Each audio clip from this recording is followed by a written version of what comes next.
This episode of the Dicebreaker podcast is sponsored by eBay. Level up your trading card game selling with eBay's new image scanning tool. Sellers can now scan their trading cards and create a listing in half the time. The new selling tool supports Magic the Gathering, Pokemon and Yu-Gi-Oh cards, and coming soon, sports trading cards and other collectible card games. It's an easy 3-step process. Simply open your eBay app, go to Selling, and search for your card category.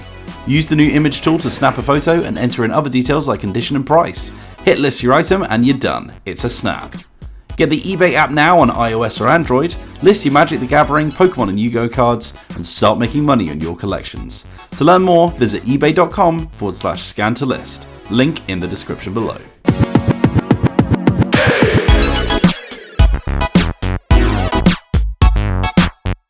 Hello and welcome to the Dicebreaker podcast. If you're watching on video, my goodness, where are we? This is not our usual abode. We're all in the same room together. We're being held hostage. We're not being held hostage. Help. We're having fun at Essen Spiel 2021. I didn't mean for that to rhyme, but it did. Deal with it. Yes, we are here out in Germany, out in Essen, Germany, for the Spiel Fair, which happens almost every year. It didn't happen last year, but it's back this year.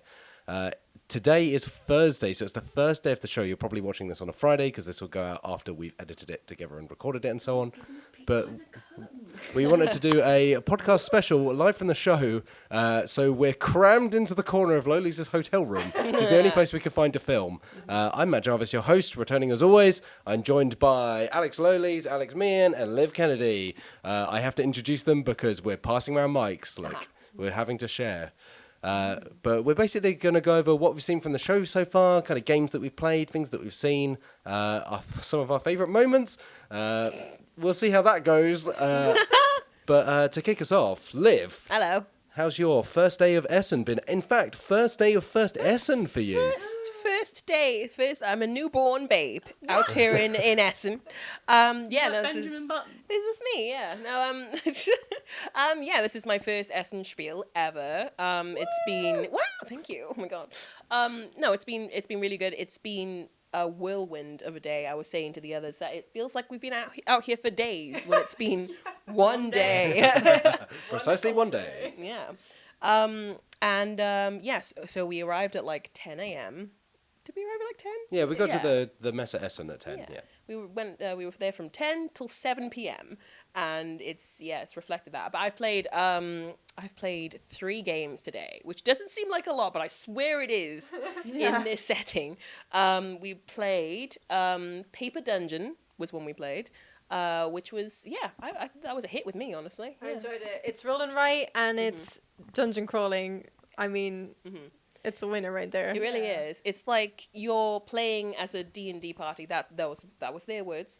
Yes, but each individual person is playing as a D&D party. Exactly. As the whole party. Mm-hmm. Yeah. Exactly. Yeah. So you're playing as a rogue, warrior, wizard, and cleric, and you are making your way through a dungeon, which is different every single time you play it. Making your way through the dungeon.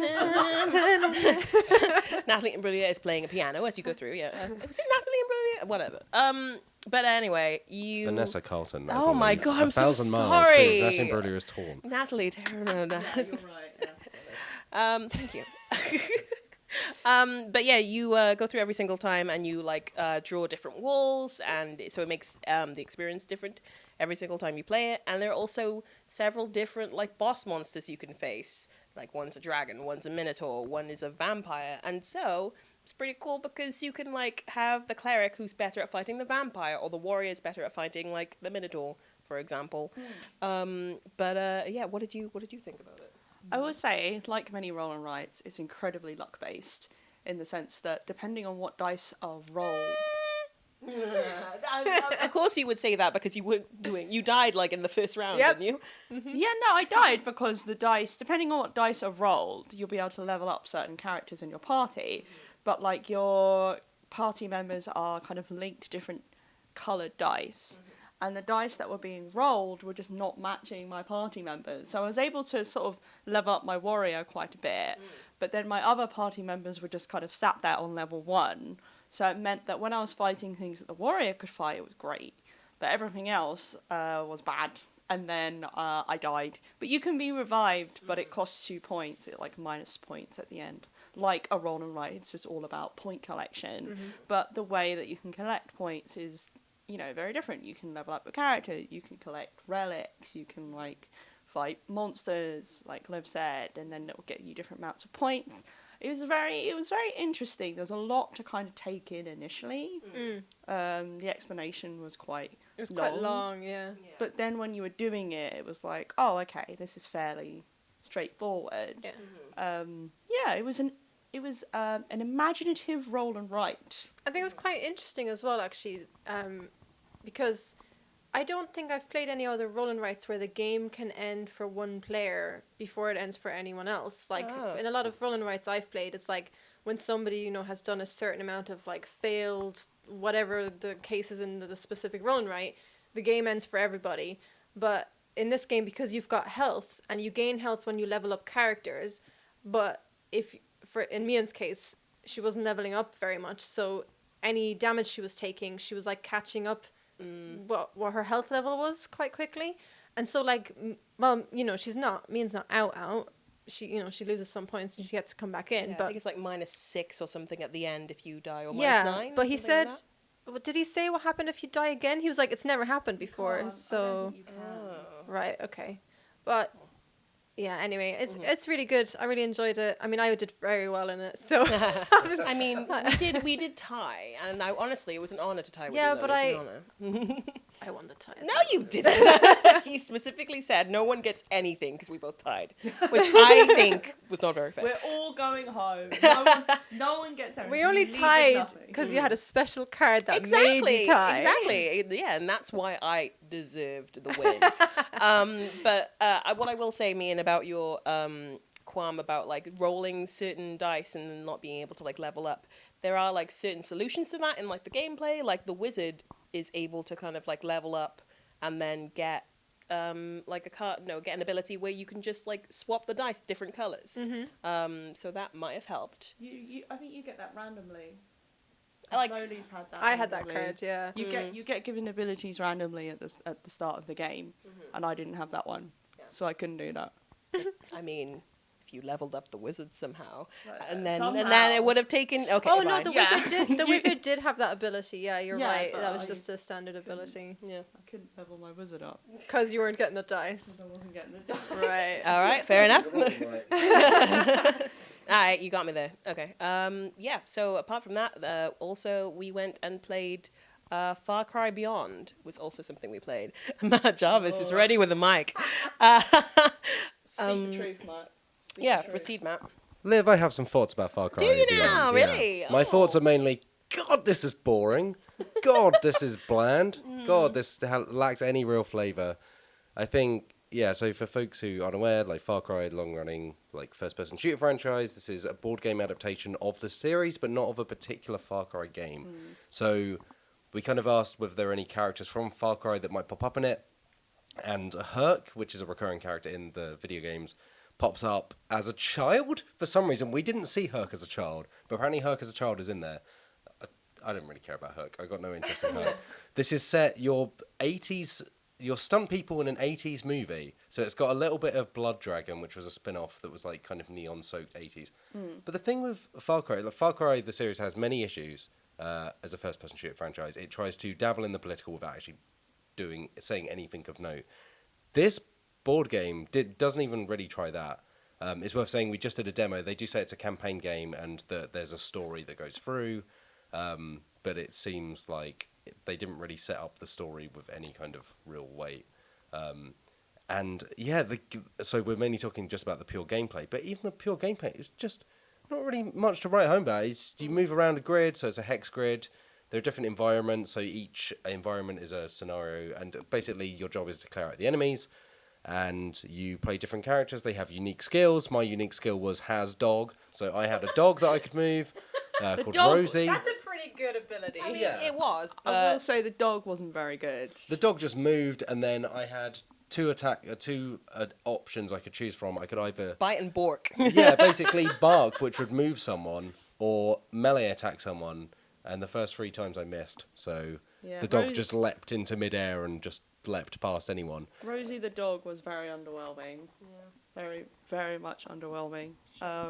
Yeah, as soon as we saw it, we were like, okay, this is weird.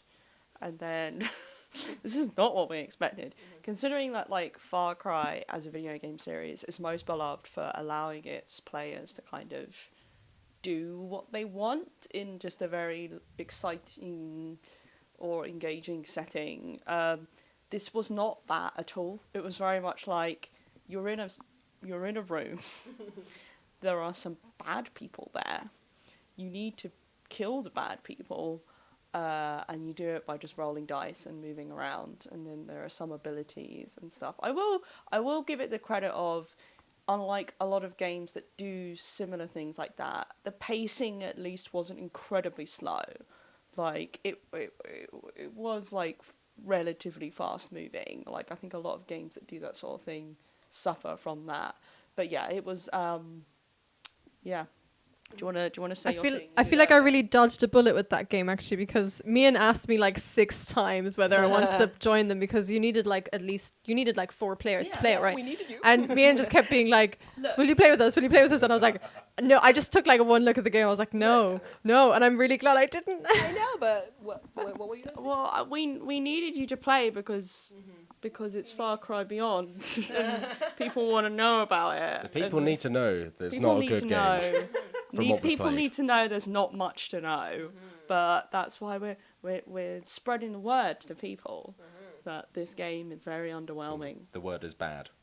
Far Bad is the word. Far Cry bad. So what I will say, so the whole legacy aspect of it, I guess, which we didn't get around to, was that at the end of like scenarios or rooms, you are able to like make choices that like affect how you go forward and affect the next room you go into, which was like apparently narrowed down to like either you kill someone or you let someone live or you save someone, or I think that was basically it. Yeah, right? I think that was it. And they say there's like most legacy games, there's envelopes full of stuff that you can open, but it just sounded like it was more cards that you could add to the deck, because you can pick up like either offensive or defensive items when you go over tokens. But yeah, it just felt a bit nothing. That was it's like it wasn't offensively bad. It was just very like Far Cry, if anything, is all style and no substance a lot of the time. Yeah. But the style is you got grenade launcher, you're flying in like a little like helicopter over whatever like fictional island that we've made up. Yeah. Oh, you're like wingsuiting out, and then you're jumping on top of a thing and skinning it for its thing, and then you're going to turn that into an arrow purse. Yeah, and that's it's like, what I heard. yeah, this had nothing of that. It was just like, here's some people in a room, shoot them, I guess. Yeah, and like, I mean, even if it was, because if you felt more attached to the characters, even like the characters were kind of, they had cool concepts. One was a really buff lady. Yeah, that was me. I was, because that's what I'm like in real life. I'm a buff lady with pink hair. Yeah, that's you. That's it. Yeah. Also, we were all playing stunt people. Did we mention that? Yeah, they were I all think stunt people. I can't remember if the framing is that we're actually in a film, and that's why, or if we just happen to be stunt people from a film. I think what the person explaining to us was saying was that we're stunt people who have been drafted in by some kind of authority to fight the bad guys. Yeah. Which sounds like a comedy sketch I've seen recently. Yeah, that feels like that's not the thing you do. Like, if anything, you find someone who tells you they're a real live action hero and they happen to be a stunt person, but you don't immediately just go like, well, all the action heroes aren't here, so I guess we'll just take the stunt people. Yeah, They can take a punch. We were fighting people who may or may not be Soviet soldiers. Yeah. The artwork was very, very communism. But I think like one of the biggest flaws, apart from the gameplay being boring, is the fact that like, because they've not based it on any specific Far Cry game, they've not really got anything to go on in terms of like recognizable, iconography or ideas with Far Cry, because obviously the point is that with each game it's a new setting, and the kind of through line is the gameplay, but the gameplay here is kind of nothing really like Far Cry, which kind of understandable because video game, board game, they're going to be different, but also I do think doesn't really feel like they tried to make it like Far Cry, but also because they've not based it on a specific game, it's very like, is this Far Cry? So I feel like they should have just picked a game maybe like Free seems to be pretty popular, and just done that, and like not whatever this is, which is It was weird. We were inside. It's like Far Cry, like famous for open world. Like you scout around, you climb an outpost, like you do all that. We were just in a gas station. We were in a shop. Yeah. Yeah. And then we went outside, and it was outside the gas station. Yeah. Yeah. There were And dogs. That's a complaint I also have. There were way too many opportunities to hit dogs. Yeah. And like there were enemy dogs. There was the one good. There was one good dog, yeah. Good girl. I will say that is consistent with Far Cry's promotion of kind of killing animals is good. Yeah. So at least they've got that bit in there. At least they've got that bit. You But can't yeah, even craft the dogs into something useful, No, so you it doesn't can't even have the Far Cry. you can't even turn them into Could be an a, ammo you know- pouch made out of Rottweiler or whatever. Yeah. All in all, it was. I don't know if disappointing is the word because I wasn't really looking forward to it, but I know a lot of other Yeah. people were kind of interested, and it's very much like, why have you made these creative decisions? Yeah. Yeah. I thought that I in particular would quite like it because the vibe I got from it, and I know I bring it back to D&D every time, but the vibe I got from it was D&D combat. But I was bored, and so like. Yeah, it was just strange. And maybe it's because I had no attachment to any of the characters, like we've said. But I don't think So- anyone could. Like, I've played the Far Cry games. Like, I generally like them. Like, they're massively flawed. But, like, I like them because they're the kind of wild, you dive out of a thing in a wingsuit and then you run around and... But, again, like, this just didn't have any of that. I think that No. was the problem. It's like, there's nothing to attach to across any of it. Yeah. Because Yeah. it's just like, well, I don't know. Like, But here's some people you've never heard of doing stuff that's not very interesting in a world you've never seen before. Here's a dog. They should have maybe done. Number one, I don't know why it was co-op, because like I don't think you can do multiplayer in Far Cry games. As Yeah, it you is. can. It is co-op. Oh, you can. Yeah, there's games that are okay, well, co-op, there you go. Maybe they were going off that, but I feel like they could have done something more with like, we've been getting a lot of those board games that are like survival board games. Like what was that one that was like also based on a video game that's kind of like Green Hell? Was it Green Hell? Anyway, there are quite a lot of these board games that are coming out recently that are like, you are in an area, you need to find resources and survive and kind of do your thing. And I feel like they should have just done that because like that's kind of similar to what you do in Far Cry. There was an open goal Yeah, there, there and was- they just yeah, managed to puncture the ball and walk home. It's not like they had to invent like a type of board game. A type of board game like that was already there. They just for some reason decided to go Yeah. for the most boring route, which is another miniatures game where you roll dice and fight things. Yeah. There you go. But we did it. We did it for you, folks. Yeah, Did it for you. and Thanks, Dice Babies. it's on Kickstarter at some point, but maybe don't. Oh! My personal opinion is I probably wouldn't pay any money for that game, and I probably wouldn't want to spend any more time playing it than I did. And I only spent half an hour playing it because that was how long one of the scenarios lasted, and that was enough. I would like to. I kind of want to play more of it just to see if, like, maybe it gets good. You don't know. I don't know, Liv. I think that's very kind of you, I'll say. That's being very kind to this game that I left zero impression of. Thank you. I'm very kind. Yeah. And it was the only game you played, right? Today? It was the only game I played properly, yes. I largely looked at other things. Would you like to hear about the other things I saw to transition out Absolutely. of talking about Far Cry because Yes. there are better games to discuss? So I was really interested by Suspects, which I think may have been out a little while in French, perhaps. But it's a game from... yes. It's a game from Studio H, who did Oriflamme, which is a game I liked very much. We have a review on the site. And Suspects appears to be essentially kind of a card-driven mystery game. They kind of describe it as being inspired by things like Agatha Christie and like classic British mystery stuff. So it's very Agatha Christie-esque, and they also mentioned Pyro, so it's just all of that. Pyro? Poirot? Poriot? Poirot. I've never- Poirot. I thought you said pyro, and I was little like, bit, but- what's I've that? Poirot? Poirot. Poirot. Poirot. I've never Poirot. watched that I've detective. not watched it either. I just know how to I've never said that detective out loud. Yeah, so it was interesting. So I think they already have a box out, which has 3 scenarios in, and they are set during the 1930s, I believe, and they all feature the same detective, whose name I forget, Claire something. But they kind of described it as being like I say, it sounds a bit like Sherlock Holmes Consulting Detective in that you follow certain leads, and those leads will give you numbers, and then the numbers will guide you to cards with those numbers. But one thing that they pointed out was different to a lot of other mystery games is that it's kind of impossible to miss certain clues. So at some point you'll see everything, and there are certain kind of, I think it's when you get halfway through the deck, when you're 3/4 of the way through the deck, and then when you finish the deck, you almost have sets of questions, and you try and answer those questions, and then you'll see more cards and more clues and be presented sometimes with the same questions. And if you change your answer, it means that you might get fewer points, but obviously you're looking for the right answer. So if you suddenly decide, like, oh, actually, we found a clue that means that that doesn't make sense anymore, you won't get as many points as if you knew that halfway through the deck. Okay. But so it's a bit more kind of gamified than Sherlock Holmes Consulting Detective, where you just like, oh, I've nailed this, and then you go to Sherlock, and Sherlock's like, you fool. Like, it was obviously this like fishmonger like 4 streets away that did it.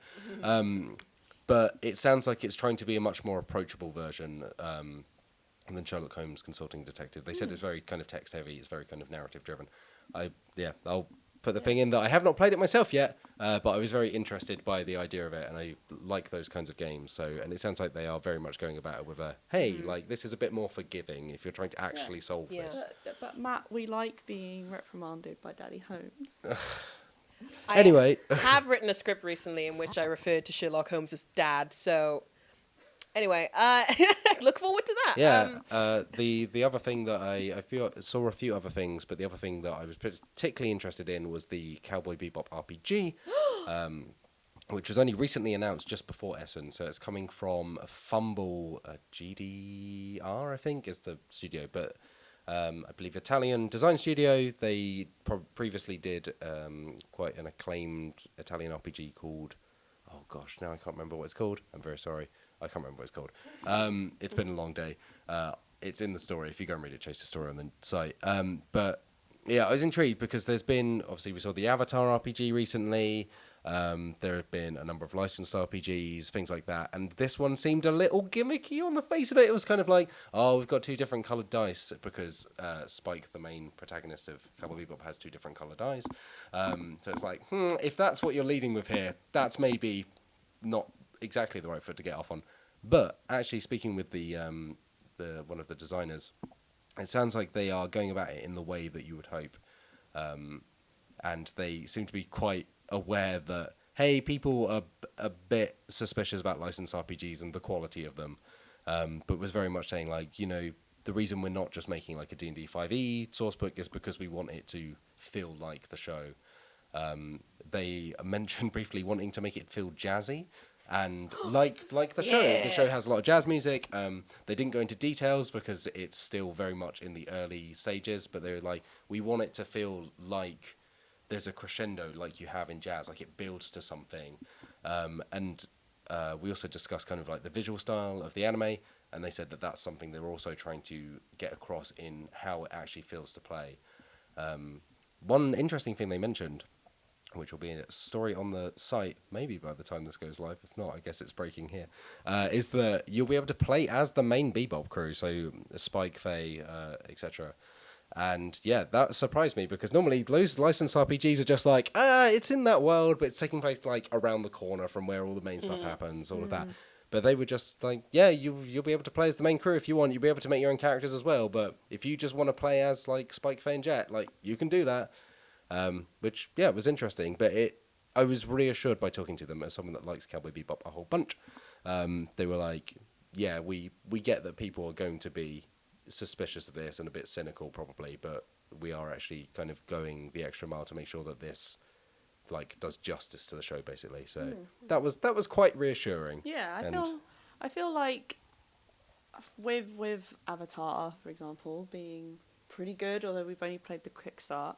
And with your kind of findings in this interview, I feel like there's hope. Yeah. For licensed RPGs, I feel like they've had like a bad rap, you know, not undeserved for the past few years for being kind of just a cash grab.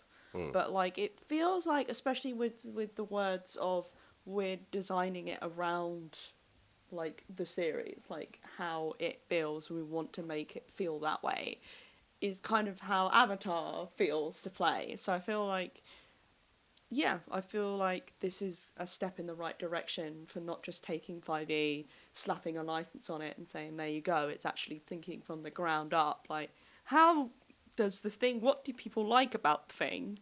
Let's make it plain to evoke that. Exactly. Part of the thing they said with not using 5e, because the Fumble and the Mana Project, what are the co-publishers who I spoke to? They are predominantly known for 5e sourcebooks. So I kind of said, like, oh, this is, a move away from that. And they said, well, D&D 5e is largely built around combat. And although you capture bounties in Cowboy Bebop, that's not really the focus of the show. The focus of the show is kind of digging into the backstories of these characters and working out kind of the motivations behind why they are just, like, moving from job to job, just trying to make a living out in space. So, yeah, again, it felt like they kind of got it. And how that pans out, I guess we'll see. I think they've said there's a quick start coming ahead of the Kickstarter next year. But yeah, it was interesting to be like, okay, you at least seem to have a good enough grasp on this where it's not just like, we're just going to make D&D 5e, that's popular, like popular anime, yeah, slap those two together, bit of money, thanks very much on Kickstarter. Bada bing, bada boom. Yeah, exactly. So it was reassuring. Yeah, I think this is the big positive, I think, of using IPs, and the fact that they don't have to rely upon 5e as like the draw. Yeah. Like the draw is, hey, this is Cowboy Bebop. It's not, this is a 5e thing. So yeah, that's a really positive thing. Yeah, but I saw a few other things, but those were kind of the highlights for me of day one. Also, I'm calling it right now. Get ready for the Beastars RPG. I guarantee it's going to happen. Wait and see. You heard it here first, folks. Yeah. What have I been playing today?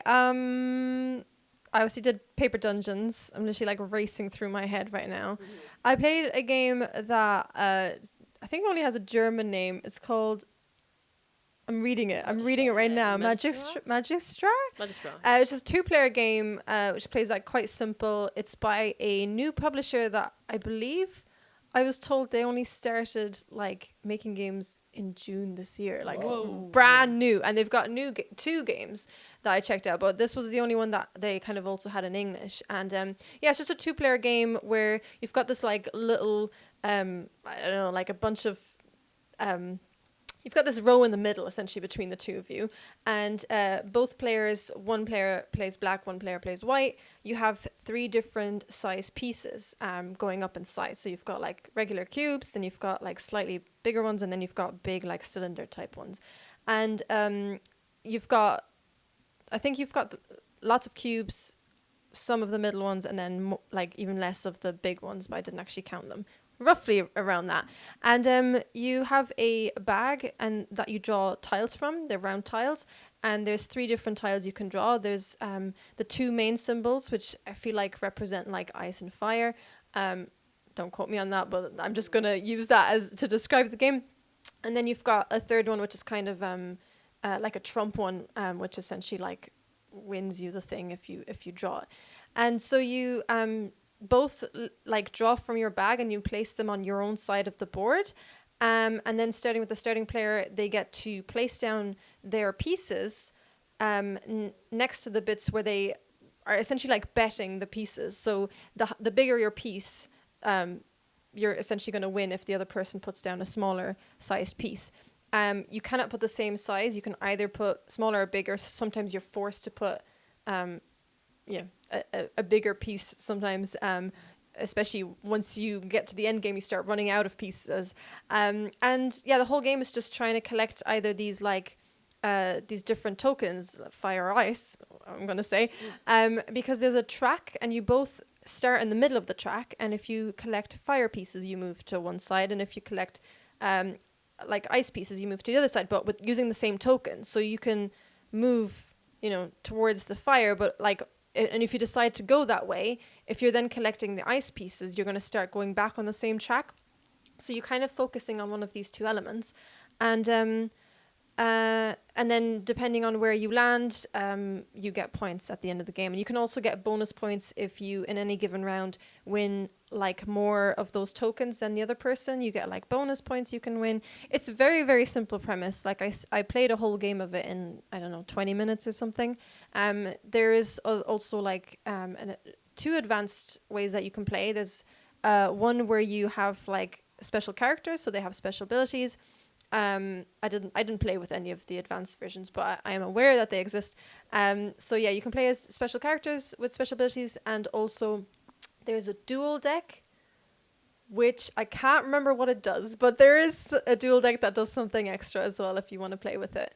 So yeah, I quite liked it actually, and I was quite impressed with this like new publisher that just made that game. And I tried the other game as well, but it was a bit more of a kiddie game. It was essentially a game where you are trying to be like the new superhero in town, and you've got like this map of a town, and you can draw missions, and then the mission will send you to a space, and you want to go towards that space in the town, and you can like equip equipment. It's again very simple kind of premise, and like very kid friendly. It's very colorful. The superheroes are like Trash Man or something. They've got like really stupid like kind of names, and yeah, I can't remember. Can I read that from here? Magistrate. Spiel das is maybe the Spiel is. I can't remember the publisher, but yes, Magistrate was the game that I've played, and maybe we'll do a let's play of that sometime, because it's a nice little 2-player game we can do. I feel like I played a bunch of other stuff, but mostly... You played Burgle Bros 2, right? Played Burgle Bros 2. I did hop into the game halfway through, and like literally about halfway through, and we were playing in German, so I was a bit like, oh, okay, hold on, let me just turn my German brain on. It was all right. I think because I was kind of learning on the fly, I was a bit like, what's going on? But like, I've only played the first Burgle Bros once, and it was on stream about a year ago. I believe Ellen joined us on that stream. So I have like only a vague recollection of how that one worked. And also that was on TTS, so I've never actually played it physically, I don't think. And the second one is set in a casino. They have done the same kind of thing that they've done with Saboteur, where they've made the actual box into part of the board game, so you kind of play on the back of the box, which I always enjoy. Yeah, and then you've got like bouncers that move around. It's been so long since I've played the first one that I can't really remember like what the differences between the two are, but I know this is set in a casino, so there's like bouncers that go around and you're trying to crack a safe. Oh, there's dice in this one. I don't know if there's dice in the first one. They did, but it was to track their movement or their like alert state for the guards. I don't think you rolled any dice, if that's different in this one. Oh, it is. So in this one, you're trying to collect dice and put them into the owner's office, and then you need to get the dice to, so one of you needs to, when you found the safe, one of you needs to go into that room, send the dice up, which costs an action for each dice, and then somebody needs to go to the safe room and roll the dice, and they need to roll the numbers that of whatever, like the grid. I think that might be similar. Sorry, I think that might be similar. Yeah, that rings a bell.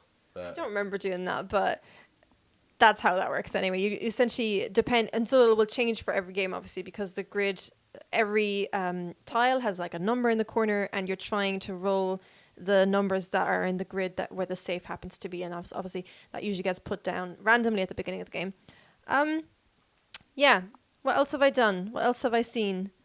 Maybe I'll move on to someone else. You've played Azul, right? Maybe you want to talk about that one. Well, first let's talk about the most anticipated game. Essen Spiel, Bag of Butts. I know we've all been desperate to hear about this game. We literally passed it as we walked in. I pointed. I was like, "It's Bag of Butts." You screamed. Yeah, and the guy standing there was like, "Ooh." Someone's excited. Unfortunately, it's fine. Like, my favorite part of it is how many times the person teaching us the game said the word "butts" to us, because several times, and I did laugh almost every single time because I'm an adult. And no, it was the tokens are like little butts. Yes. And then the gist of the game is it's like a push your luck game where there's a bag and it's got butts in it. I know. And the different butts are like different colours, and then the different players have a different coloured butt that they score points from. And so each player has to draw 3 piles of butts, and then they choose which pile of butts they want. and then each coloured bar in there scores a point. We're gonna get demonetized so quick. It's the name of the game. They score points for the corresponding butt colour. So if you're like yellow butt, you score for the yellow butts.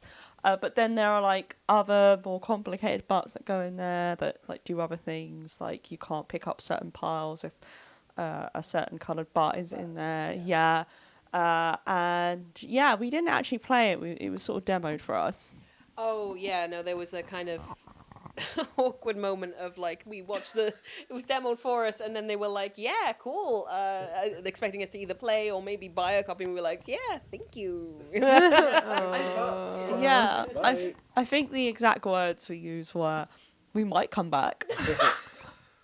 That's like having been an exhibitor at this show That's for the like worst, 2 or 3 years. That's literally like you get to a point, especially if you've done this for a while, you get to a point where you just roll your eyes at that because you're like, you're not coming back. No. If you really liked it, you'd buy it right now. Yeah. Look, okay. The Butts novelty was great, but then it wore off pretty quickly. But no, let's be serious here. Oh, I forgot to tell you, I also saw a poo game. I thought you might want to know. I saw poo You game. talk about poo games a lot. I saw poo game. It was about unicorns and poo, I think. I might have seen a different poo game. Animals poo? games are there? Medi There's poo. always a poo There game. was 1 year at Essen where there were so many poo games, which is where, please, to clarify this, I want Yeah. to discuss this, and this is why I'm being addressed as the poo game person. Yeah, And that Matt and I game. have discussed this because about 2 years ago, that's literally all Essen Yeah. was just a big Yeah. pile of poo games. Matt Jarvis, Yeah. poo game expert. There was the one where I remember walking past a demo of Flushing Frenzy, and there were two very overjoyed children trying to catch a flying turd. And it was like, this is a very surreal thing to witness at like 10 in the morning. There was Don't Step in It, where you walk along a thing and try not to tread in poop. Hmm. There was like a card game about poop. I think there was a game where you had to pick up dog poop or yeah, something. I don't know. Yeah, there let's was a just lot. say- There was a lot. The poo theme continues to reign supreme at Essen. But no, let's be serious. I refuse. I mean, I've got the mic, so good luck. Hello. Liv and I played Azul, Queen's Garden, which is the newest entry in the I was Azul gonna play series. with them, but the queue was so long, and I was like, I'm not staying in this queue. Yeah. There were so many games around there that I was like, ooh, it's this, ooh, it's this. I was like, I'm not queuing. I'm not queuing. Whereas I, like the tortoise, was patient and waited. And I was there too. I mean, I went to pee, but I came back. where I did not pee. No, it wasn't too bad. I mean, it was just a case of like, it was Plan B pretzel games as well, and they also had Camel Up off season there, and they also had bees there for some reason. Bees. They follow the later games thing of their things are all 4 letters long, Yeah, like Azul and Reef. not and Camel Up though. bees. Although I suppose that's pretzel. Wait, who does? It's No, pretzel does Camel Up. Spiel, I think. Spiel is does that. Camel Up. And then there's Next Move now, which I think is Plan B split into Next Move. Anyway, it all falls under regardless. that at some point. It's all Plan B. Yeah, they had, in my opinion, they did not have enough Azul stands there because everyone waiting in that line was waiting to play Azul. Nobody wanted to save the bees. No, there was a woman who came up to us, Just in the like line, real life. I know. who was like, "Do you want to play bees?" And I was like, "No." And then there was even an empty table for Camel Up off season, which I thought would be quite a popular game. And no one wanted to play that either And until it's because eventually. second edition ruined the franchise. I knew it was going to come up. I was like, should I bring it up? But I was like, no. I expect better of you. No, we eventually got to play, and it was very interesting. Firstly, the thing that stood out to me was the fact that there's like a little box thing there that looks like a palace tower. I saw that, yeah. Yeah, and it's part of the game. It's not just... I thought it was just decoration for a bit, but no, actually, you actually use it. So in this game, it's similar to Azul. It is a tile-laying game. I've never played Azul before. This was my first time. Carry on, yeah. Yeah, similar to Azul, it's a tile-laying game, but obviously it plays a bit differently. So there's no phase to the game. It's just actions that you can do. And there are 3 different actions that you can do. You can draft tiles, you can play tiles, or you can pass. It's that simple. But obviously within that, the greater complexity. So the way you draft tiles is that everyone drafts one by one. It's not, it's a bit different from the original game. Tiles are placed onto like a separate flat tile, if that makes sense. That's called like a garden tile. And the person drafting has to take either all of the same colour or all of the same symbol. Without any duplicates. And then you place those into like a holding area, like a storage area. And then when you want to play them, you have to pay to place tiles onto your board. And the way you pay them is very interesting. You pay them using other tiles. So like the idea is that you want to draft tiles that will both be good in your garden, but also will allow you to pay for the tiles you want to put in your garden. So, and the way you pay for tiles is that you have to play matching symbols, all colours, depending on how many points the tile you're placing scores. So, for example, if the tile you want to place is worth 2 points, you have to pay like an extra tile that matches either that symbol or that colour. Whereas, like, the more expensive tiles, the ones worth more points, you have to pay, like, 4 or even 5, like, extra tiles to place it. You also can't use duplicates when paying for things. So you can't have 2 of the same tile to pay for a certain tile. It sounds a bit complicated, but... It was. I didn't understand, but I had fun. But you got it eventually. You were doing really well. And then you, depending on where you place tiles, you also score points at the end. So you score points every round, depending on certain criteria, which is selected using this like wheel that they spin around. I think the wheel was like my favorite visual aspect of the game. Like there's just like a cute little wheel like spins around, and then it has like, oh, you need to collect like pink tiles this turn, or yellow ones, or like this certain like symbol, and you get like bonuses. Yeah. So you score per round, and then you score at the end. So you score per round depending on those criteria. I wasn't very good at that. But then... Still beat me. Well, yeah, because then you score at the end, and you score at the end differently. So the per round one is literally, do you have this tile in your garden, yes or no? The end of the round is all about areas. So, like, do you have yellow tiles next to each other? If you do, you score, like, per that type of tile, which so means if you've got some really high-scoring tiles in that group, then you can like rack up points. Like we were playing with this little boy. Yeah, a little boy and his dad, we assume. Yeah. They were very nice, but they were whipping our butts. And this little boy did amazing because he had all these yellow tiles that were. He played the long game. All of a sudden, it was just like, oh, okay, we've got any yellows at the end, and he was just like, bop, bop, bop, bop, bop, and we were like, oh, he's played us. Oh. Yeah. At one point, they had this little box that had like snackies in there, and they offered us like it had like rice cakes and those biscuits with the chocolate on, the Liebens. Lebkuchen. It's the one. Oh, Leibniz. That's the one, and we were like, Yummy. oh no, thank you.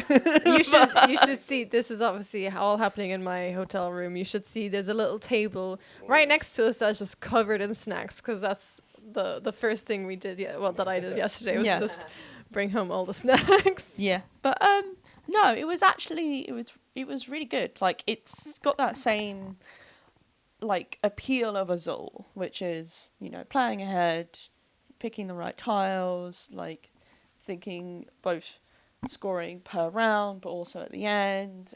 Also you get negative points for like having tiles at the end, for example, kind of similar to the first Azul. That was actually make or break for me, because I got a -6 because I had one of the biggest like tile available, the biggest points. Because I had that -6 at the end, you beat me. Smug face from me, and for those of you listening to the podcast. No. But it was different enough that it felt like a different game without like feeling like they just threw a load of stuff on top of it for the sake of it.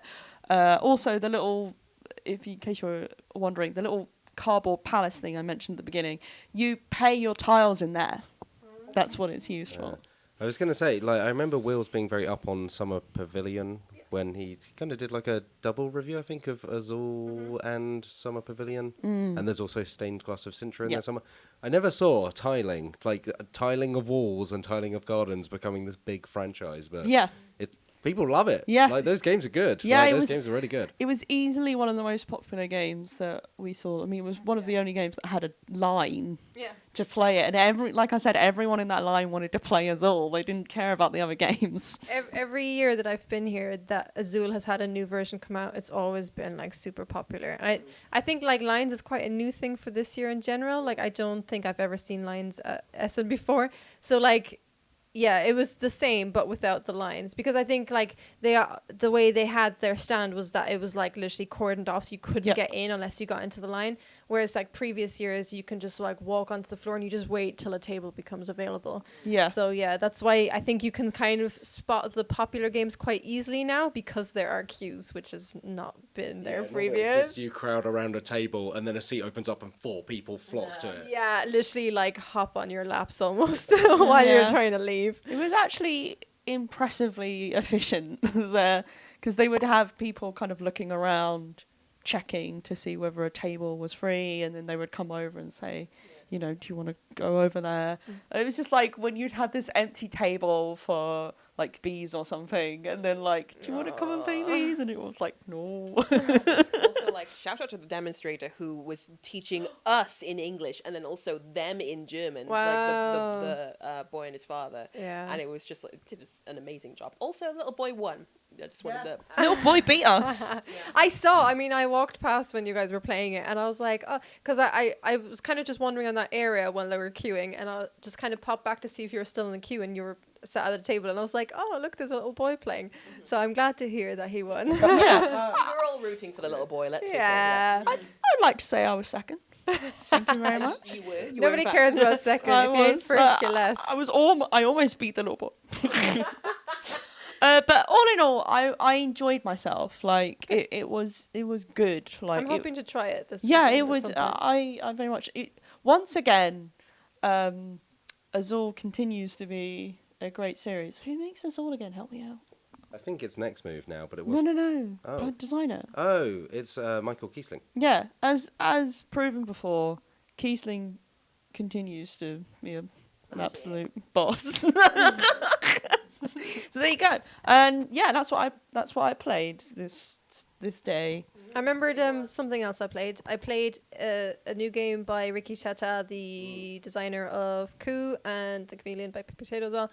And it's called Salvage, I believe, if I'm remembering that correctly. It's a trick-taking game where it's very basic trick-taking game. There's not even a trump. And you essentially, some of the cards have flames on them, and you're trying not to get the flames. And that's kind of... It's kind of like trick-taking meets Zexnimt. Not Zexnimt. No, Zexnimt. With the Taurus heads or whatever. Bull heads. Yeah. Where when you collect bull heads, that you know, like you lose points, and as soon as somebody kind of gets 0 or below, the game ends. So you're playing until somebody gets to that point. So it's kind of like taking that scoring system of that with the flames as well. You know, some of the cards will have 3 flames on a single card, and some of them will have just the 1. But other than that, it's just trick taking. I have to say, I was saying this to you guys earlier. Yeah, I wasn't that inspired, like, especially when you consider that, like, The Crew came out a year or 2 ago and was, like, Spiel des Jahres, and that's a trick-taking game. I feel like this hasn't done enough to, like, make me excited about it. It's a nice little game. I think I would play it if, like, somebody had it and whipped it out. It's, like, one, you know, you can play quite quickly, and it's a nice little easy game that you can teach people super quickly. But, yeah, I was just overall a bit uninspired, I think, by it. Yeah. Other disappointments of Essen include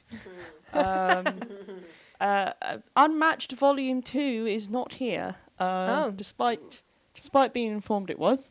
Lies. No.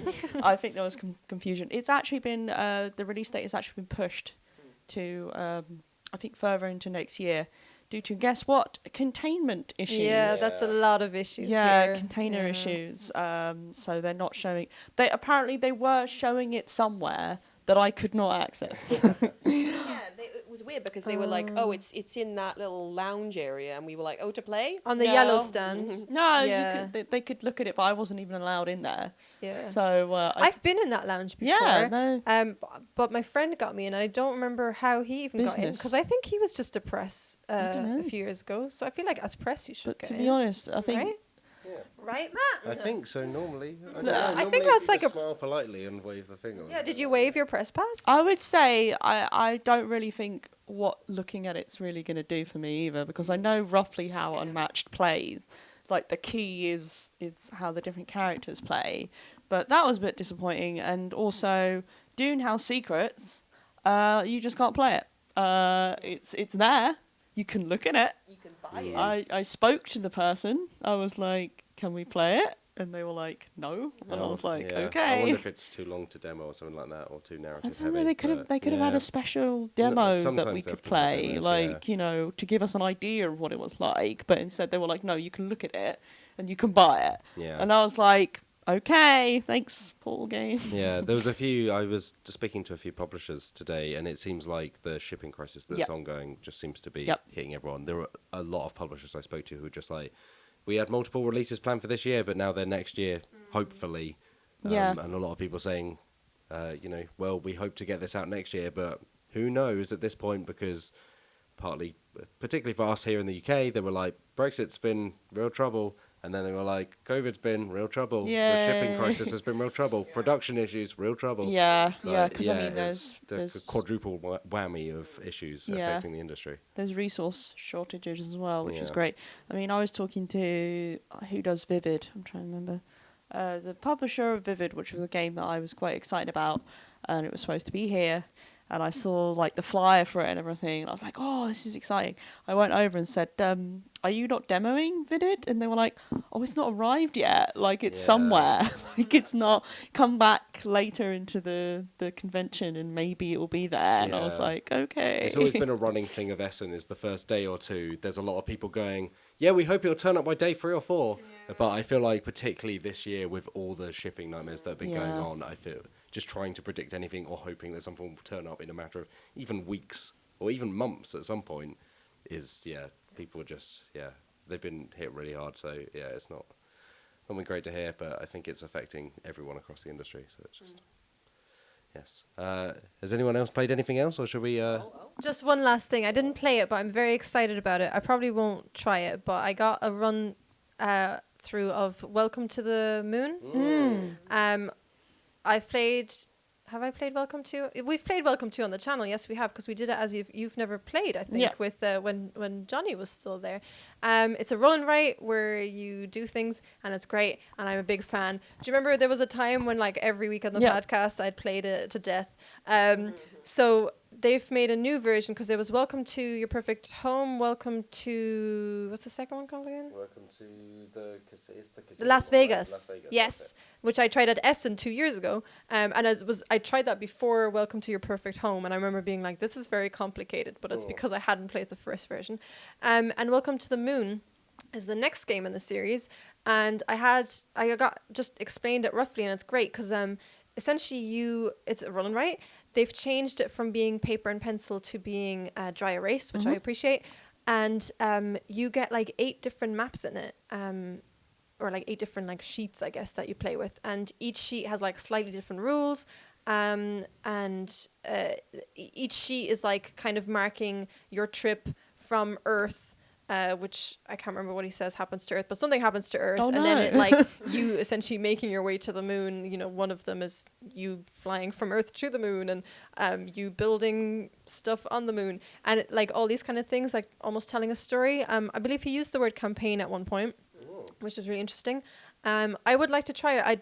I feel like I'm probably just going to try and get a copy and play in my own time, but it's because I already love the franchise anyway, and this just feels like they've done like even more with it than they had, because I feel like Las Vegas was fairly similar to Your Perfect Home. They just changed kind of the theme mostly, and obviously like the rules and stuff, but feels like they've really, really changed it up, so I'm very, very excited. And this was on my list to check out here as well, so I'm very excited about it, and that it's like even like living up and beyond the hype of what I was expecting. So, yeah. Other than that, I went to see the new expansion for Lost Ruins of Ardak, Expedition Leaders. They did not have a demo there, but I managed to get a copy. So hopefully I'll play that and let people know what I think. I've still not played that game. I really want to play that Oh, game. it slaps, mate. Was it nominated for the... I've got a core copy. Let's play tonight at 3 a.m. Like it, so. I can teach you. Yeah. I can teach you how to play. Yeah. It's very good. And the co-designer was there. Oh my god, not Min. Melvin, is it? I'm so sorry if I got your name wrong. It's on the box. I don't have the box with me. But they were there and they were very sweet. And I spoke to them and said, I really like this game. And they also told me apparently they're working on something at the moment, which is a campaign thing. They couldn't tell me much. But apparently they released a print and play campaign thing on the Czech Games website. But then they were like, oh, we might do something official, like board with that. And I also spoke to someone about Galaxy Trucker. There's a new version of Galaxy Trucker out. The old version, which I've still not played. Yeah, I think there's a supersized version in between. There was also a supersized version, yeah. And they're going to be releasing an expansion for that, which is basically just loads of the other expansions of the old game in one box. So that's happening. Oh. Anything to add? Yes, absolutely. Thanks so much. Just looked directly at me. I was like, did I say something? Yeah, there are a few games that I'm looking forward to. I really want to play. I'm not sure if I'll get the chance, but I would like to. There's Mortem, which is... There are so many detective games. I was going to say. Yeah. There's a lot of detective games at Essen. It's gone from poo to detective. That's it. Yeah. The natural progression of life. Exactly. Now we just need Pooh Detective. Yeah. It'll happen. Come on. I mean, who did the poo? Exactly. There was that. Who did it? There was a game called Who Did It? Like which one of you And did it was a like poo in the toilet? it was your neighbour's animals, It's and you were trying to work disgusting. out which one of your neighbour's pets pooed on the floor. It was bloody It what was it there a is. few years ago, and I think goldfish was an option, despite the fact that goldfish poos in a bowl. Yeah. Yeah. But Yeah. so do humans, I guess. Wild. Matt, Liv and I think it should be that woman who kicks the door down on her kids and is like, who did a poo in the toilet? It was one of yours. It was disgusting. Yeah, it should be her. License her. It's like her on the front of the box, but she's wearing like a PI's hat. And It'd be called Disgusting. I mean, to be fair, if anyone saw the Taskmaster thing, 2 out of the 4 games were kind of detective-y games as well. Oh, 2 out of the... 4 games that were made. I mean, spoilers if you haven't seen it, but you should watch it. It was a detective, Toto, and Yours was kind of detective-y. yeah, I guess so. Yeah, Oh yeah, social doggone deduction. it had the Yeah. word "gone" in it. That makes Yeah. it detective-y. That's how it works. Yeah. Yeah. But yeah, no. So there's one called Mortem, which is basically like you're a detective, but it's in the medieval times. It was Victorian. Victorian times. But yeah, it's from what we were told briefly. There's no like rule book. What is it? What? I'm trying to remember. Oh, okay, right. I was like, am I wrong? Yeah, there's no rule book. Like you draw cards, and the cards explain what's going on as you play. Oh, that's interesting. Yeah. It's like it's set in a world that's like very similar to our own, but all like the fantasies and like rumors and stuff are like real. So like I assume there's going to be like kind of a fantasy element to it, spooky fantasy element, which looks very fun. So I would like to give that a go. I also love me a detective game. There's also a couple of like the Dubious is one I really want to try. Yes, I was checking that out. Oh, okay. In the press room, I just took a picture of it. That's cool. Yeah, it looks super duper cool. Hello. We have a copy in the office. I know, but I'd like to play it here if I can. Just let you know. No, thank you very much. What do you want to know? That's all. Troll in the office. But yeah, no, I'd still like to give it a go. I'd like to just play it. But so that looks very fun. And there's also Deranged, which I don't know much about, but I've in my like scoping out horror themed games, it's come up. So I would like to give that a go because it looks quite spooky and intriguing. So Nice. Yeah. I'll give a quick shout out for Oink, which I've not played yet, but there's Moon Adventure, which is the follow-up to Deep Sea Adventure. Yes, I saw that. Another Moon game. Yes. Another moon game. Moons. Yeah. I mean, butts and moons this Yeah, year. yeah, bag of Butts, butts, Moons, and another moon game, detectives. Yeah. arguably, yeah. Speaking of Just Oink games, I did pop to the stand as well, and they had a game which I I'm kind of curious about, but also like not sure about. It's called Hey Yo. I saw this. And Yeah. it's got a Oh, my little voice. thing that you press and it makes like a little beat, and then you play cards to do things. I did not see that. I saw the cards because Yeah. it looks like you're kind of like Guitar Hero Rock Bandy, kind of like you need Whoa. to form like a rhythm line. There's a little button that you press, and I think it plays while you play, and the thing is quite repetitive, so I feel like if you were playing it for real, you'd be like, oh my god, this is so annoying. But like when I was there, I was like, oh yeah, this is great. Sounds very like Bop It. Am I thinking of Bop It? No, it's quite a different one. All right. That's pretty much everything you've seen. All right. In terms of, should we just discuss how the show is in general quickly? Yes. Because I think it's an interesting one, right? It's the first. We weren't at Gen Con, so the last show I was at was maybe PAX Unplugged, but before that it was Essen, 2019, before the website had launched for Dicebreaker, and I'd been in this job 2 weeks, 3 weeks, something like that. Which is a wild time, and now back in Essen 2 years later, and obviously big questions around post-COVID, all of that kind of thing. I'll say for my part, I was quite pleasantly surprised. I was quite unsure. Yes. Before we came in, obviously we had a lot of chats as a team before we decided to come at all. But you never know what it's going to be like till you're here, really. And yeah, it's been interesting. So on the way in, obviously checked if you're double vaxxed, which is the what they announced over the summer, and masks are mandatory. And as far as I saw, everyone I saw was in a mask. Yeah, Everyone was. yeah. I actually saw somebody took a mask off to eat something, and she was told that she had to go outside. That's how strict they are. Yeah. Well, yeah. So I feel bad now because at one point I drank from some water, but it was that thing of like trying to drink in the side and like. I think it's because she was like kind of at the hallway bit where you are allowed to do what she was doing, but she was kind of just starting to wander into the regular halls, and she was like, "No, you need to stay there." I think kind of if you're eating, you're allowed to eat. There's like a tunnel area that I think you can eat in, and you can eat outside, and you can eat like in the restauranty area we were at. But those places are much more open. There are a few people in there, and they're more spaced out. But I don't think you can like. Yeah, I think you can't take wander a around quick with your swig cheese of- pretzel. I think you can take a quick swig of water, but you can't run around and be like, Yeah, no. I was quite sad about it actually because I got myself a cheese pretzel, long awaited, and I know this was at the time when you were playing the Far Cry game, and I was like, I want to go over and sit down and watch them play while I eat my pretzel, and I was like, there's no way I could do that. It's the pretzel or you, and I'm choosing the yeah. pretzel.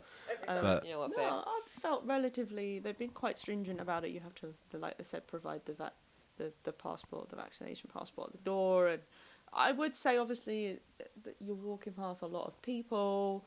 You know, spacing it's quite difficult. yeah, they have signs that are like, "Hey, maintain 1.5 meters," No and one's that's doing not that. happening. I would say, they say it's reduced capacity, but it still feels busy. Yeah. The thing is, it's reduced capacity, but it's also smaller than previous years. I reckon it's about 2/3 of the size, roughly. Yeah. Maybe Is it- 4/5. Medical, like medical masks mandated for Yeah, it's medical grade masks is what they specified, which I think is the region of Germany that we're in, North Rhine. Thank you. I believe that is their default anyway, but obviously it's being upheld here. So yeah, it's medical masks, it's double vax. You have to prove it all as you go in, and yeah. I mean, most of the stands I've been to as well, they made me use sanitizer before and or after. At one point, I went to a stand and I was about to like touch the stuff, and they sprayed something in my hand, and I was like, "This smells nice." And one of them was like, "Yeah, I think that's just perfume, to be honest."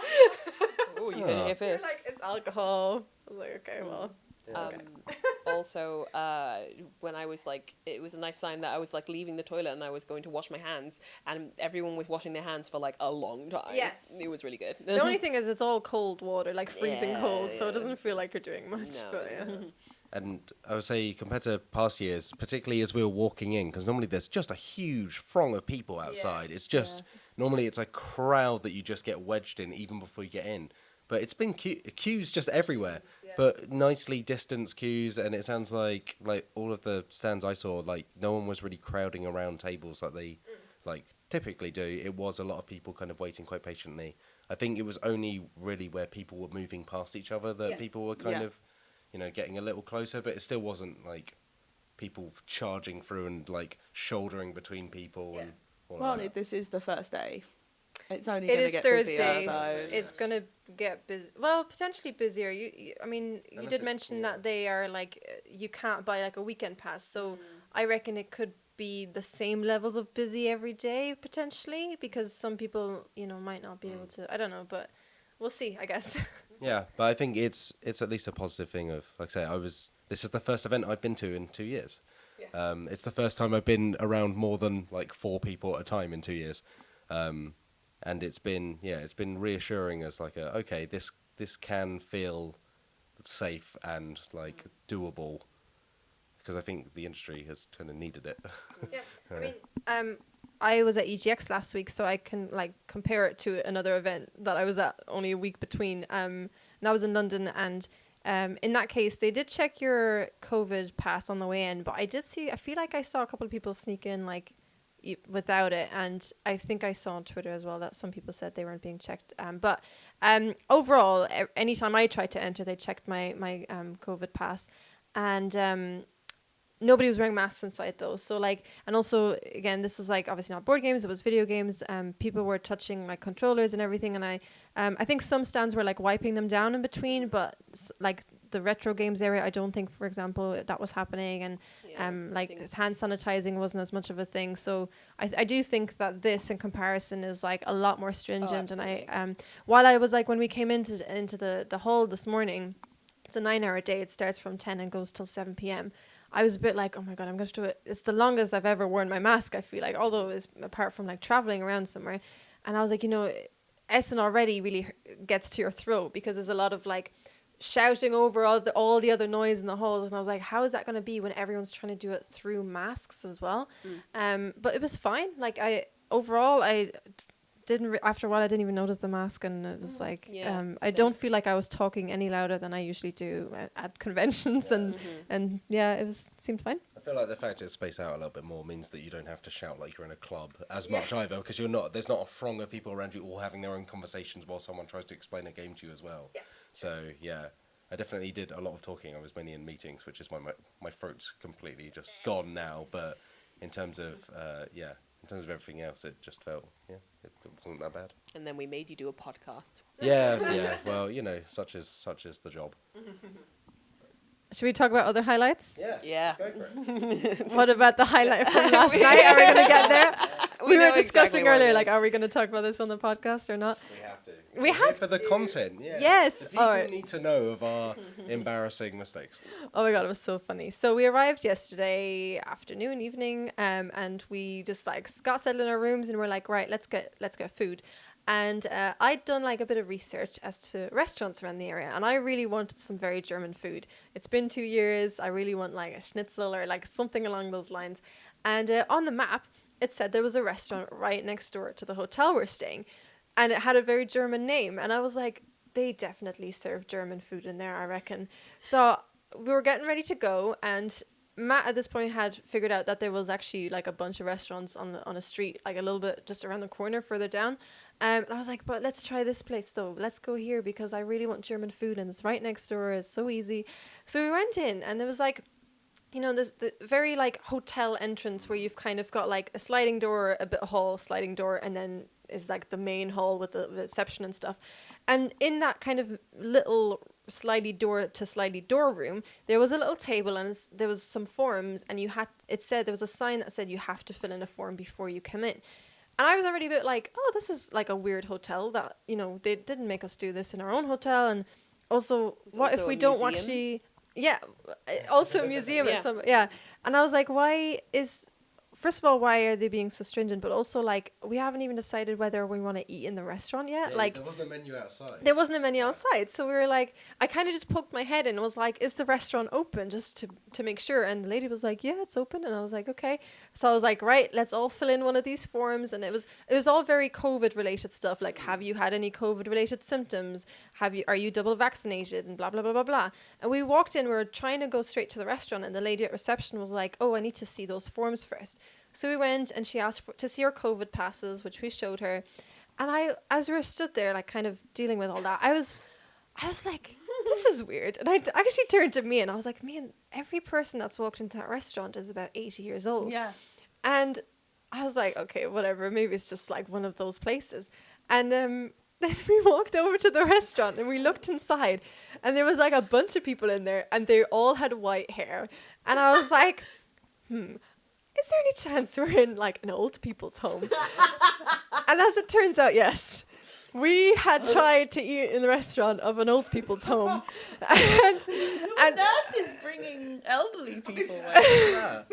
were. I didn't see it. This is like, and at one point it felt like we were actually considering going. Yeah, we looked at the menu. If they'd had a better menu, we would have been there. The menu was very small. There wasn't a lot on there, and we were a bit like, I don't think even like vegetarian options were Yeah, great. it'd been a day of travelling as well, so I think we were largely being led by our stomachs of just like, we I just was need to find somewhere to eat at this So point. aggressively hungry that I was like, "What are you laughing at? Let's go!" They had spaghetti bolognese, I think. like, I was oh, like, no. yeah, let's do it. And then we decided to just like go somewhere else. That lady behind reception must have thought like, these people just fill out all these forms, came in, and then just also this was the thing. The form said something about like, who are you here to visit? And I was like, no one. Like, why is the form asking that? This is so weird. And when we went outside, we realized there was actually a sign outside that had a picture of two like very happy old people, and it was like called something residence, and it said like, you know, pool, and it was a museum. It was very strange. I didn't know the museum thing. That's just because we were like, oh, it's a hotel and a museum and a restaurant. Okay, well, okay, sure. You know, like you do what you got to do. Like, yeah, but we also missed the picture of the elderly people and the words like residence home. Well, it was called like Nova Vita Residence or something, which actually I think means like new life or something. So like, you know, it's it was. We seemed like We missed all the worst- signs. Like we seemed like the worst like grandkids coming to visit. their We decided the menu's no good, so like Bye, relatives or no Nan. relatives later. Yeah. So yeah, it made a lot of sense, and we ended up going down Matt's little road, and we found somewhere, and we had a lovely One time. of the main streets of Essen. Matt's and that's Road. not right. It was Matt's fun. road, and we ate in a place that was very like Taverns of Tiefenthal, which is a game that I really enjoy by Wolfgang Wasch. Yeah. Go check it out. It was very funny when I was like, so what's the vegetarian option? Oh god, And the guy was like, this. And I was like, oh, what else? He was like, that's it. Yeah, it was essentially what are the vegetarian options? Well, you can have this without bacon. And it was like, okay. Would you like some fried potatoes? Yeah, the menu was literally like schnitzel, steak, other meat. Like it was, just me. It's very German. yeah, it was nice. Sorry about it. Yeah. You had something that was alright. Yeah, no, luckily I'm technically a pescatarian, so Yeah. I had some salmon with a lot of fried potato. Everyone else had Yeah. very, very meaty and things. so but good. It was very good. But so I had a steak, and then Matt, you had I had a schnitzel. a schnitzel, and so we both had our plates sat in front of us, and I was like eyeing Matt's up like, that looks really nice. Oh, I wonder what, like, a schnitzel looks really good actually. Oh my god, I'm so jealous.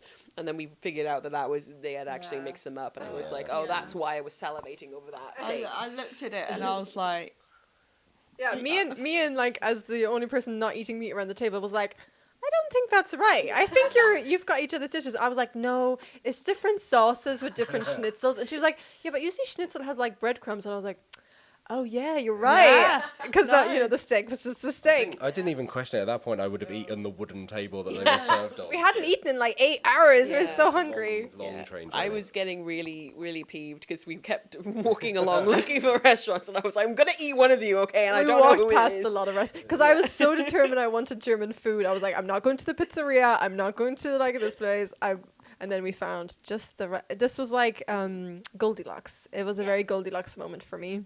It was perfect in every lovely. way. The food was so good. Oh my god, I almost And died. the drink that you had, Spezi. Spezi. It's just Coke and Fanta mixed together. Which I don't really like fizzy drinks, but that was my drink of choice when I was a child, and so it was just nice to dive back into that and have one of those after Cute. 20 something years. yeah. And then I'm old. we went to the shoppy and you Yeah. bought a lot of snacks. I literally filled my rucksack with snacks. yeah. And then Rock snacks.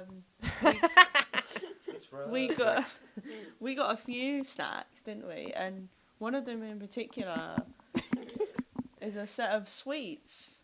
Oh yeah, I mean you bought these. Yeah, this is Meehan's story. Yeah, this is my thing. Yeah. Give me the mic. They were as soon as we saw them we were like, okay, hang on. I feel like we're being I know that face. I know that face anywhere. I feel like we're being bamboozled here. Because we were in the sweet aisle and we saw these sweets that were pig heads. And I was like, oh look, it's the Percy Pig. Yeah, I don't know if they do them in the US. So for our US audience, Percy Pigs are just like, are they Marks and Spencer's? Yeah, thing? Just but Marks and Spencer's? then they have like the knockoff ones. Yeah, like- they're just like chewy pig heads. Yeah. That's where I get mine. I think they're lions. They're Leo Lion, I think. Mm. Yeah, but we saw these. And oh, it's Percy Pig, and it's not. What's his name? I'm trying to remember Fred his name. Ferkel. Fred, Ferkel. yeah, Oh. it's Fred Ferkel, everyone. Ferkel is just pig. So Yeah. Fred Pig. Fred Pig. So it's Fred Ferkel, Percy Pig's cousin, twice removed Yeah. from Germany. German alter ego. yeah, and You know, like when some I don't know, people have different personas. Is that a thing? like a spy passport where they have like Yeah, it's I'm like traveling that. around, it's like, yeah, Percy Pig confirmed spy. yeah, confirmed spy Percy Pig, and they look exactly like Percy Yeah. Pigs. They taste exactly like They Percy Pigs. taste yeah. exactly like Percy Pigs, and I was like, it's all a scam, isn't it? We've been My world's been shaken. yeah, we've by been this. done like Percy Pig. Once we thought you were unique, and in fact, you were really masquerading. Just slam down a pack of Yeah, Fred Ferkel. we know the truth. Who is this? Yeah, and Percy Pig's like Have you sweating, known the whole time? sweating. I don't know what you're talking like a about. pig. Yeah, yeah. So that was I'd say that was a highlight, like uncovering a conspiracy. I mean, it was a lot less embarrassing than trying to have dinner in an old folks' home. So, yeah. Honestly, I think that's gonna be my favorite Essen story ever. Yeah, Like- it was really good. What about you, Matt? Do you have any highlights apart from eating in an old To be honest, folks' I home? barely remember anything. I barely remember the start of this podcast because it's been a full-on day. Like I say, it's been 2 years since I worked an event of any kind, and yeah, coming back into this event, it's wiped me out. It's been good. That's good, Like I know, guys. yeah, Not I know it's together. been Yeah. good. I know it's. Oh, there's enough That's fanfiction. not an offer. I will say once again, Lolies and I were setting up the camera equipment in a bedroom, and it felt very strange. Well, a but- hotel To be room fair, specifically. The camera is on the bed, not Yeah, on facing the bed, yeah. It's a real look behind the scenes of we were trying to find a place to film that would allow us to all sit together and chat like this, and it ended up just being a corner of your hotel room with the camera on the bed. It's a very show kind of setup. It's like we're gonna make this work. So Yeah. bed. Got one Yeah. of the hotel lights acting as like a yeah, a it's all second about the light, yeah. mise en scene, you know. Mm, Yeah. Got your key light, got your. That's not the back light. Another light. Spotlight. Light. Spotlight. Yeah. Yeah. Light. All of the lights. Light. Uh, We should go all to right. sleep. Yeah. Any other highlights before we sign off from this special podcast from Essen Spiel 2021? Sleep tonight. Sleep is my now. highlight. We'll have more from the show. There's already stuff on the website. There will be stuff on the YouTube channel soon. Of course, you can find those dicebreaker.com and youtube.com/dicebreaker. There'll be more to come in the days and weeks to follow as well. But for now, this has been the Dicebreaker podcast from Essen Spiel 2021. Thank you, Alex Lolies. Thank you, Alex Meehan. Thank you, Liv Kennedy. I've been Matt Jarvis. Thank you for listening. If you're at Essen Spiel, please take care. I hope you enjoyed the show. If you're not at Essen Spiel, hey, we hope you're doing well as well. If and you're at enjoying your Essen weekend. Spiel, come and find us and give us free stuff. Yeah, at a distance. Or say hi. Yeah, say hi and wave from 1.5 meters away. Also, Wheels isn't here. Hi, Wheels. Hi, Wills. Jesus, wow. Rub it in his face.